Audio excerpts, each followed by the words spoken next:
Alam naman nga ninyo na isa si Dyson Daniel sa pinakamahalagang player sa ngayon sa Atlanta Hawks. Simula nga po nang lumipat siya sa team, bigla nga pong nag-improve ng gusto ang kanyang laro. Sa katunayan, pinangunahan niya ang liga sa steals na umabot ng 229 na siyang pinakamaraming nagawa ng isang player simula kay Gary Payton na noong 1995. Napabilang rin naman siya sa NBA All-Defense Team at pumangalawa sa Defensive Player of the Year voting, plus tumaas rin naman ang kanyang opensa simula sa pag-average ng 5.8 points, umangat nga ito bigla sa 14 points per game. Kaya siya ang itinanghal last season bilang most improved player.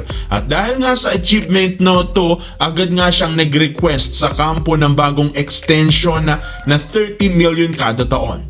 Kung si Jalen Suggs nga nakakuha ng 5 years, $150 million sa Orlando Magic, deserve rin naman nga daw niya ito na malaking kontrata. As of now, meron nga itong natitirang isang taon na lamang nakasalukuyang kontrata sa Hawks, kaya kailangan talaga nila siyang bigyan ng extension kung ayaw nila itong maging isang free agent next off-season. Samantala, mismong si Coach JJ Redick nang nagkumpirma si Gabe Vincent ang papalit sa pwesto ni LeBron James sa starting lineup simula ngayong season, kung saan makakasama niya dito sina Luka Doncic, Austin Reeves, Rui Hachimura at si DeAndre Ayton. At matapos na lumabas ang ganyang klaseng balita, maraming mga fans ang nagreklamo mismo sa kanya since gagamit na naman sila ng small ball at 3-guard lineup na maaaring magpalamya ng gusto ng depensa rebounding sa umpisa ng mga laro.